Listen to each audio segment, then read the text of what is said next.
Hey friends, Ash here with Gents. Hope all of you out there doing well. Beautiful day to be alive, except for that it is super rainy right now, but thankfully I'm covered. So, still gonna shoot it out here anyway, but it is kind of cold. Today I'm going over with you guys 10 different designer lines that are a must try, especially if you are a beginner or somebody just getting into fragrances. And that's really kind of where this video is geared toward, people who are still trying to learn about fragrances. Like I said, just getting into it, maybe it will help them expand their horizons a tiny bit. So we've got 10 different designer fragrance lines. I'm gonna go over each one that I think you should definitely try out and go over some of the heavy hitters in the line and also talk about a couple of honorable mentions. So let's jump into it.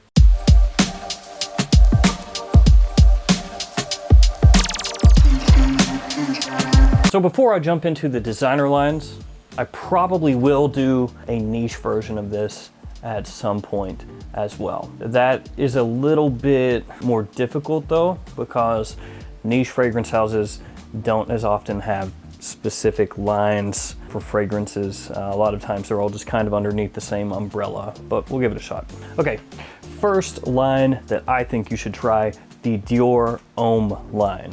This one, awesome. Now, they do seem to be changing this line around. Obviously, Dior Homme 2020. Yeah. So if you're unaware of what I'm talking about, Dior Homme was recently reformulated, changed into Dior Homme 2020, which bears no similarity at all to the original Dior Homme. It is now, with Dior Homme 2020, maybe more modern, more versatile, but is it better? Not in my opinion, but I know for a lot of guys out there, maybe beginners especially, they would think it is. But for the record, I don't. So this line has Dior Homme 2020, Dior Homme Intense, Dior Homme Parfum, and some discontinued ones as well, like Dior Homme Eau, and then the many different versions of Dior Homme Sport and Dior Homme Cologne. Of those fragrances, I would say Dior Homme Intense definitely need to check out. Dior Homme Parfum, one that you should check out as well. That one gonna be probably a little more challenging if you're just getting into fragrances. It's a very strong fragrance, but smells amazing. And the Dior Homme line in general, a very classy line of fragrances. One that has across the board fragrances that you can wear in more formal situations, even with Dior Homme Sport if you wanted to. The Dior Homme line also really known for iris, so you're gonna see that note in most of the fragrances in the line, other than Dior Homme 2020 and Dior Homme Cologne. But yeah, first line I think you should check out Dior Homme, really nice. The next fragrance line I think you should check out Lhomme from Jean Paul Gaultier. And that Lhomme line is pretty much all that JPG does. They tried a few other fragrances and they just didn't really work out, got discontinued, and now it's just Lhomme. All day, every day, 365 days a year, 366 on leap year, that's what they do. So of course this one is flanker heavy. There are so many different flankers in this line, you could get overwhelmed. I think the ones that really you should check out are going to be the original, and that's because that's just a very important fragrance in designers in general, and you can smell that DNA a lot of different places, so it'd be good to get familiar with it if you're not. Ultramall, that one is a newer release, big compliment puller. A lot of people wear that on dates or to the club, things like that. It's sweet, definitely on the sweeter, more youthful side of things, but really popular, so you should check that one out. You should also check out Le Male Eau Fraiche. There are multiple bottle designs in the Eau Fraiche line, but each one of those is the same fragrance, just a different bottle. Those ones, big people pleasers, great for warmer weather. The new Le Male de Parfum, you can check that one out. A little bit like a modernized version of the original with some tweaks and changes, but still really good. And then Le Beau, one of the newer releases. That one, a little more hit or miss, but the people that like it really do seem to like it. Features a coconut note. And one last one that I would say is the Essence de Parfum, which is not the same as Le Parfum. And that one is a really nice, wearable, sweet leather type fragrance. There are countless summer flankers in the Le Male line, but most of those are gonna be forgettable. All right, next up, Acqua di Gio from Giorgio Armani. What a surprise to see Acqua di Gio here, only the best-selling fragrance line of all time. I wore Acqua di Gio, the original, heavily back when I was a teenager, and it did great for me back then. I wouldn't want to wear it now necessarily, especially with how heavily I wore it before. That's kind of the problem with the original Acqua di Gio. So many people have worn it for so long that it's kind of played out. But you should still be familiar with how it smells if you're really getting into fragrances. And don't worry, there are more modern takes on the Acqua di Gio DNA that are going to work better for today's day and age. So you've got Profundo, the newest version, which is basically taking the original, modernizing it a bit, giving it some green notes, and works really well actually. Then you have Profumo, which introduces incense, makes it a little bit better for evenings out, but again with that same Acqua di Gio DNA. Then you've got some ones that don't get talked about as much anymore, Essenza and the blue edition of Acqua di Gio. Now some of these are going to be harder to find than others. Profundo and Profumo much easier to find than the blue edition or Essenza, but you have those as well, which are tweaks on the original's DNA. You can go online and read more about them if you want more information, but I gotta hurry through this. And then you have Absolute and Absolute Instinct, which for me exist. All right, next line, Amen from Terry Mugler. This one, really big release for men and has spawned many flankers afterwards, some of which are fantastic. Amen makes heavy use of patchouli. That's a note that you'll see across the line for the most part, and coffee as well. You'll often see that in the Amen fragrances and flankers. Great performance in the original Amen. You can pick it up for very cheap as well, but the flankers are what I think you really need to check out, more specifically Pure Havane and Pure Malt, my two favorites. Pure Havane, sweet pipe tobacco, fantastic smelling fragrance.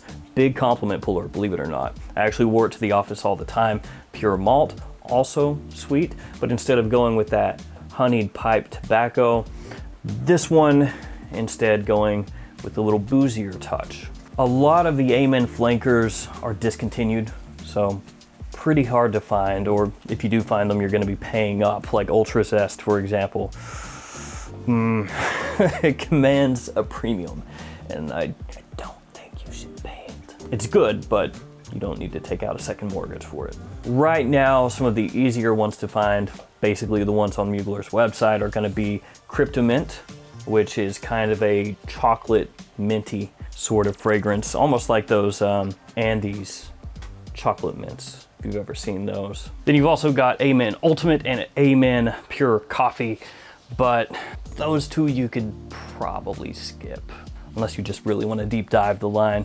Next up, we've got one from Dolce & Gabbana, the One line, and this is the quintessential designer date night fragrance line, or at least that's how most people are going to think of the line, even though some of the fragrances in the line have gone other directions. The original, the One Eau de Toilette, huge seller, and then the One Eau de Parfum, for the most part, people say or think of as an improvement over the Eau de Toilette. Takes that same DNA and just makes some tweaks for the better. Gives it a little more density, a little more depth, a little more richness, a little more performance. So the Eau de Toilette and the Eau de Parfum, these are very sweet, spicy, sexy fragrances. That's why they're great for dates. The big drawback is the performance that I kind of mentioned, with the Eau de Parfum being an improvement over the Eau de Toilette.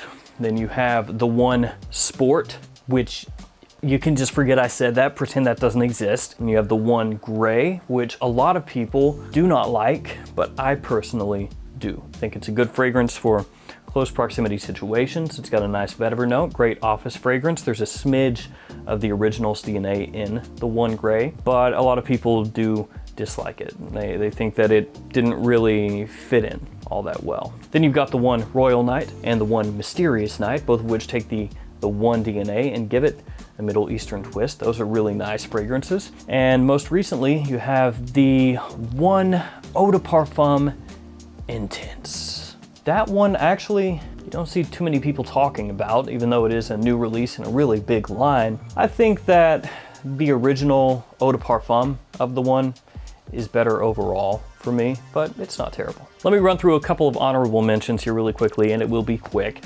Dior Fahrenheit. Now, I love Dior Fahrenheit Eau de Toilette. I love it. It's got a great gasoline kind of smell to it in the opening from the violet in the scent. Some people don't like that. They'll say, if I want to smell like gasoline, I'll pour gasoline on myself, which frankly is not safe, and I don't suggest you do it. But it is a classic masterpiece powerhouse fragrance from the 80s. Unfortunately though, the Fahrenheit line has had some of its very best flankers discontinued. Fahrenheit Absolute, rest in peace.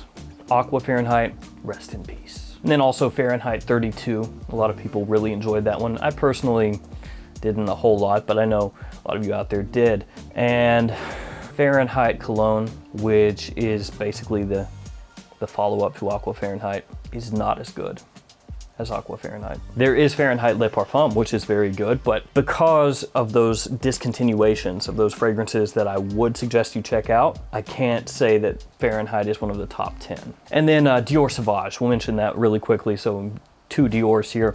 Dior Sauvage has the Eau de Toilette, the Eau de Parfum, and the Parfum. So just 3 fragrances, not a whole lot to really dive into. And if you smelled the Eau de Toilette, then the Eau de Parfum is gonna be very familiar to you.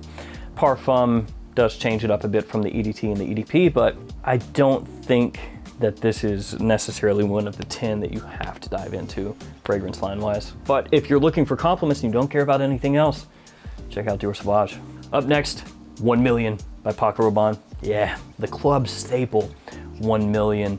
Of course, now we've got many flankers to choose from in this line, 1 Million Privé and 1 Million Lucky probably being the biggest standouts. There's also 1 Million Cologne. You can still find that at discounters pretty easily.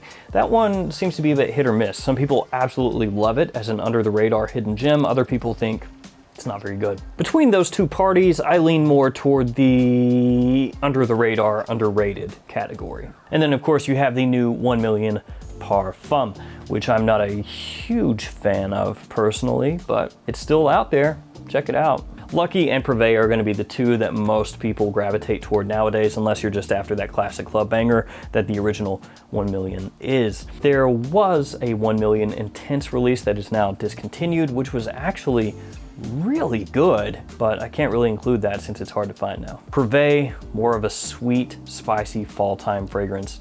Really very nice. And then 1 Million Lucky, an interesting fragrance, frankly. It's got ozonic notes in there, it's got plum, it's got a lot of different things going on, and yet it's got this nice freshness to it. And the original 1 Million really is just such a huge hit. I feel like you probably should check it out. The next one, also Paco Rabanne, Invictus.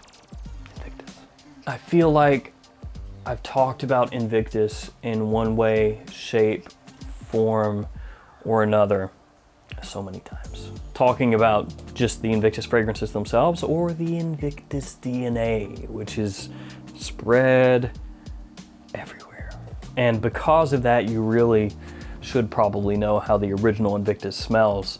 Now, it is a people pleaser, 100%. It is a compliment puller, 100%. And it does have very good performance. All those things are true.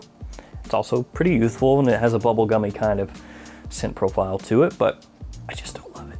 Now, of course, you've got the original Invictus, Invictus Legend, Invictus Aqua, Invictus Intense, and actually 2 versions of Invictus Aqua.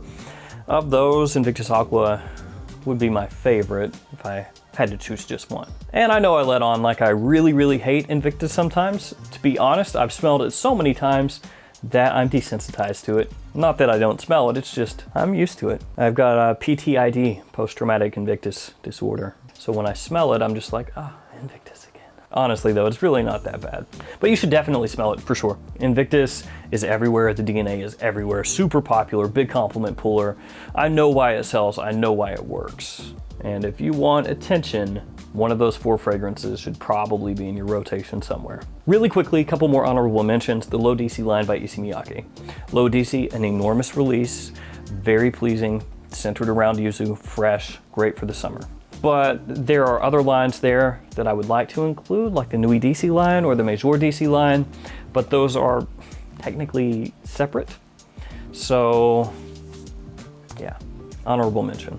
And then the Allure line from Chanel. Allure Homme Sport, Allure Homme Sport Eau Extreme, Edition Blanche, the original Allure, Sport Cologne, all of those really solid. All of those big people-pleasing fragrances as well. So I wanted to mention them. All right, let's wrap this up with a few more lines. YSL Lhomme, and I'm including La Nuit de Lhomme here as a flanker of the original Lhomme, even though La Nuit de Lhomme now has lots of flankers itself, which are all flankers of a flanker. You also have Ultime, you have Les Parfums, you have L'Intense, you have lots of flankers here. And they're big people-pleasing fragrances, all of these. Of course, La Nuit de Lhomme made even more popular than it already was by Jeremy Fragrance. And so now like 90% of guys out there have that one. Lhomme though really kicked things off with the whole ginger movement. So nowadays in many people-pleasing fragrances for men, you will see ginger paired up with citrus. And it's because they just work so synergistically. It makes the citrus jump off your skin, makes it livelier, zingier, fresher. It just really brings citrus to another level. And for me anyway, that really started heavily with YSL Lhomme. When that came out with that ginger note just front and center, really helped kick that off, much like La Nuit de Lhomme helped kick Cardamom off. So absolutely check those fragrances out. The originals, for the most part, are gonna be better than the flankers in that line. Now, next up is one that you could kind of tie in with Sauvage, but for me, it's a more important release, and it's Bleu de Chanel by Chanel. So of course you have the Eau de Toilette, the Eau de Parfum, and the Parfum. Dior technically following up with what Chanel did. So Bleu de Chanel Eau de Toilette, then Sauvage Eau de Toilette, Bleu de Chanel Eau de Parfum, Sauvage Eau de Parfum, Bleu de Chanel Parfum, Sauvage Parfum. So that means if there's a Bleu de Chanel Intense, you better believe Sauvage Intense is coming right behind it. For me, Bleu de Chanel is really the fragrance that helped kickstart this whole blue fragrance movement that we find ourselves in the middle of. So that's why you should check it out. The versatility here, second to none. You can wear it anywhere, anytime, day or night, any season, and it will work, and people will love it. That also means that lots and lots and lots of people out there have this as their signature scent, for better or for worse. When you wear Bleu de Chanel, you know everybody's gonna like it, and you know that you might smell like just any other person out there. So for some of you, that's good. For others, not so good, but I definitely think you should check it out. And the last one, Boss Bottled from Hugo Boss. Really well known for having an apple pie, cinnamon apple pie kind of smell to it. There are crazy numbers of flankers in this line. There's the Eau de Parfum, there's Oud, there's Absolute, there's Intense, both in EDT and in EDP. There's Infinite, there's Unlimited. There's a bunch of flankers. Oh, and also Tonic. That one's not too bad for spring. If I were gonna choose just three, tell you to check those out, it would be the original, and then probably Boss Bottled Oud. And the last one, maybe Intense. Maybe the Eau de Parfum. But Boss Bottled, one of those classic DNAs that you should probably check out at some point. That way, if anybody references it, you know what they're talking about. And also because there's probably gonna be, 20 more flankers that come out in that line. It's never going away. All right, guys, it's gonna do it for me. I know this video ran long. I'm sorry about that. Please forgive me. I'll see you guys tomorrow with another fragrance video. Stay safe out there. And yeah, that's it. See you later.